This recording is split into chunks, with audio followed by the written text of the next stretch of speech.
and they can come out tomorrow and tell me there's going to be an epidemic and they can drop off like flies next to me, I will not take another shot that my government tells me to take. Meantime, Judy Roberts and some 4,000 others like her are still waiting for their day in court.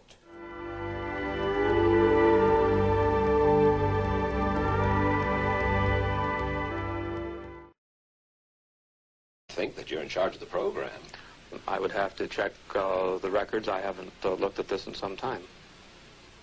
The information form, the consent form, was also supposed to warn people about any risks of serious complications following the shot. But did it? No, I had never heard of any reactions other than a sore arm, fever, this sort of thing. Judy Roberts' husband, Gene, also took the shot. Yes, I looked at that document. I signed it. Nothing on there said I was going to have a heart attack or I can get Guillain-Barré, which I never heard of. What if people from the government, from the Center for Disease Control, what if they had indeed known about it? What would be your feeling? They should have told us. Did anyone ever come to you and say, you know something, fellas? There's the possibility of neurological damage if you get into a mass immunization program? No.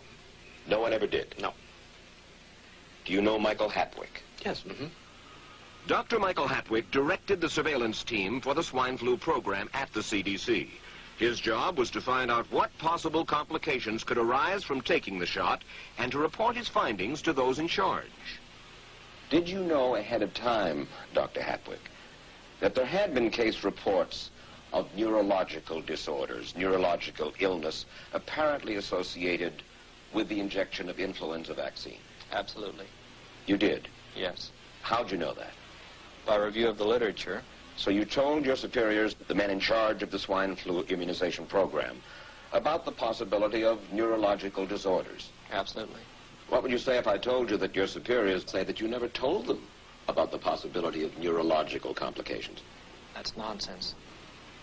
I can't believe that they would say that they did not know that there were neurological illnesses associated with influenza vaccination. That simply is not true. We did know that.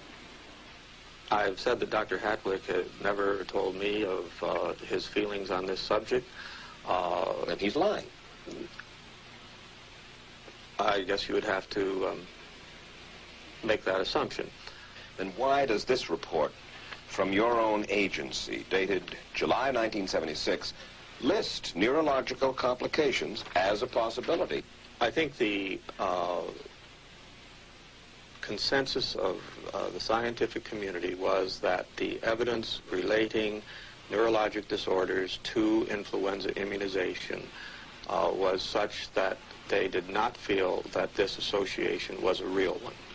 You didn't feel it was necessary to tell the people that information? I think that over the years we have tried to inform the American people as fully as possible. As part of informing Americans about the swine flu threat, Dr. Sensor's CDC also helped create the advertising to get the public to take the shot.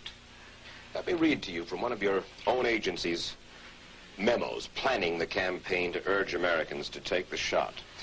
The swine flu vaccine has been taken by many important persons, he wrote. Example, President Ford, Henry Kissinger, Elton John, Muhammad Ali, Mary Tyler Moore, Rudolph Nureyev, Walter Cronkite, Ralph Nader, Edward Kennedy, etc., etc. True? I'm not familiar with that particular piece of paper, but I do know that at least of that group, President Ford did take the vaccination. Did you talk to these people beforehand to find out if they planned to take the shot? I did not know. Did anybody? I do not know. Did you get permission to use their names in your campaign? I do not know. Mary, did you take a swine flu shot? No, I did not. Did you give them permission to use your name saying that you had or were going to? Absolutely not. Never did. Did you ask your own doctor about taking the swine flu shot? Yes, and at the time he thought it might be a good idea. But I resisted it because I was leery of having the symptoms that sometimes go with that kind of inoculation. So you didn't? No, I didn't. Have you spoken to your doctor since? Yes. And? He's delighted that I didn't take that shot. You're in charge. Somebody's in charge. This is your advertising strategy that I have a copy of here. Who's it signed by? This one is unsigned. But you'll acknowledge that it was your baby, so to speak? It could have been from Department of Health, Education, and Welfare. It could be from CDC. I don't know. I'll be happy to take responsibility for it. It's been 3 years now since you fell ill with GBS, right? Right.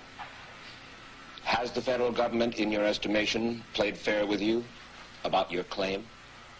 No, I don't think so. It seems to be dragging on and on and on, and really no end in sight that I can see at this point. With respect to the cases of Guillain-Barré, allegedly... Former Secretary of HEW Joseph Califano, too, was disturbed that there was no end in sight. So a year and a half ago, he promised that Uncle Sam would cut the bureaucratic red tape for victims suffering from GBS and would pay up quickly. We shouldn't hold them to an impossible or too difficult standard of proving that they were hurt. Even if we pay a few people a few $1,000s that might not have deserved it, I think justice requires that we promptly pay those people who do deserve it. Who's making the decision to be so hard-nosed about settling? Well, I assume the Justice Department is. Griffin Bell before he left? Well, the Justice Department agreed to the statement I made. It was cleared word for word with the lawyers in the Justice Department by my HEW lawyers. And that statement said, in effect... That statement said that we should pay Guillain-Barré claims without regard to whether the federal government was negligent if they resulted from the swine flu shot. I think the government knows it's wrong. If it drags out long enough, that people will just give up. Let it go. I am a little more adamant in my thoughts than my wife is, because I told Judy to take the shot. She wasn't going to take it, and she never had shots, and I'm mad with my government because they knew the facts, but they didn't release those facts because if they had released them, the people wouldn't have taken. And they can come out tomorrow and tell me there's going to be an epidemic, and they can drop off like flies next to me. I will not take another shot that my government tells me to take. Meantime, Judy Roberts and some 4,000 others like her are still waiting for their day in court.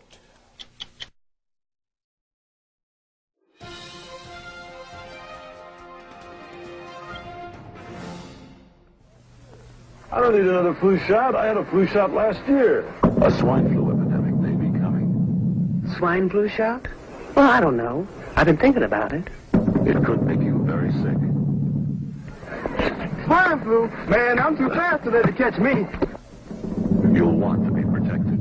I'm the healthiest 55-year-old you ever seen. Hey, I play golf every weekend. Get a shot of protection. The swine flu shot.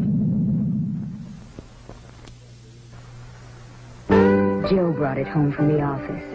He gave it to Betty and one of his kids and to Betty's mother. But Betty's mother went back to California the next day. On her way to the airport, she gave it to a cab driver, a ticket agent, and one of the charming stewardesses. At school, Joe's kid gave it to some other kids, and Mrs. Merrill got it and gave it to her husband. In California, Betty's mother gave it to her best friend, Dottie. But Dottie had a heart condition and she died. But before she died, Dottie gave it to her girlfriend, the mailman, the paper boy, and the vet when she went to pick up her chihuahua. If a swine flu epidemic comes, this is how it could spread. You'll want to be protected, especially if you're elderly or chronically ill. Get a shot of protection.